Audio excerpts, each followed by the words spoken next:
ये कहानी है आर्यन नाम के लड़के की जो कि एक मिडिल क्लास फैमिली से बिलोंग करता था।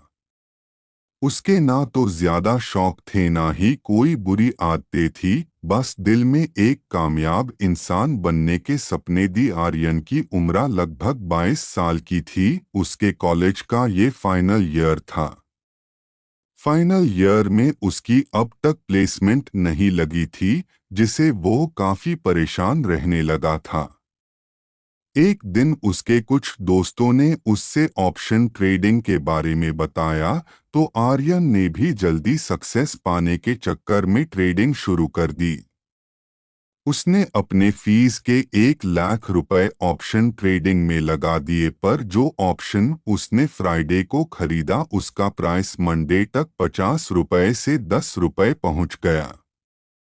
आर्यन को ये देख बहुत ही बड़ा झटका लग गया था। वो बहुत परेशान रहने लगा था। ये बात ना तो वो घर पर बता सकता था ना ही घर वालों से पैसे मांग सकता था, क्योंकि उसके पेरेंट्स ने बड़ी मुश्किल से ये पैसे जोड़े थे। अब उसके मन में सुइसाइडल थॉट्स आना शुरू हो गए थे। उससे लग रहा था कि अब इस जिंदगी में कुछ नहीं बचा है, इसीलिए वो सुइसाइड करने के लिए नदी के पास आके बैठ गया। तभी वहां बैठे एक बाबा ने उससे उसकी समस्या पूछी, तो आर्यन ने उन्हें अपनी सारी बात बताई। बाबा ने उससे एक मूर्ति दी और 3 नियम बताते हुए कहा कि अगर उसने तीनों नियमों का पालन करते हुए इस मूर्ति का ध्यान रखा तो उसकी सारी परेशानियां गायब हो जाएंगी।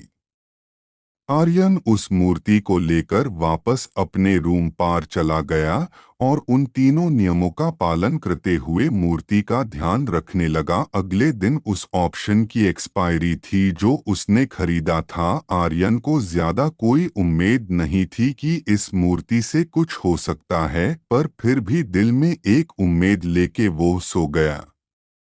अगले दिन उसकी आंख देर से खुली और जब उसने टाइम देखा तो 11 AM हो रहा था। उसने एक उम्मीद में फिर अपना ट्रेडिंग ऐप खोला। उसने देखा कि उसका ऑप्शन अब 5 रुपए का हो गया था। उसने अपना फोन को बेड पार पाठक दिया और मूर्ति को कोसा और फिर सो गया। आर्यन की आंख सीधे 4 PM पर एक मैसेज से खुली। उसने देखा कि उसका ऑप्शन एक्सपायर्ड हो गया है, लेकिन जब उसने ऑप्शन का प्राइस देखा तो उसके पैरों के नीचे से जमीन खिसक गई। जो ऑप्शन का प्राइस सुबह 7 रुपए था, वो ऑप्शन 150 रुपए पर बिका था, यानी आर्यन के रुपए 3 गुना हो गए थे। आर्यन बहुत खुश हुआ और उसने मूर्ति के सामने घुटने टेक कर उससे धन्यवाद दिया। उस दिन के बाद आर्यन रोज ट्रेडिंग करने लगा और रोज हजारों लाखों रुपए कमाने लगा। एक महीने में आर्यन ने लगभग 20 लाख रुपए कमा लिए थे। लेकिन एक दिन उससे बहुत बड़ी गलती हो गई और उससे मूर्ति को रखने का एक नियम टूट गया। क्या था वो नियम, जानिए खूनी मूर्ति के नेक्स्ट पार्ट में। अगर आपको ये ऑडियो स्टोरी पसंद आई तो लाइक करें और पार्ट 2 के लिए कमेंट करें, चैनल को सब्सक्राइब करें।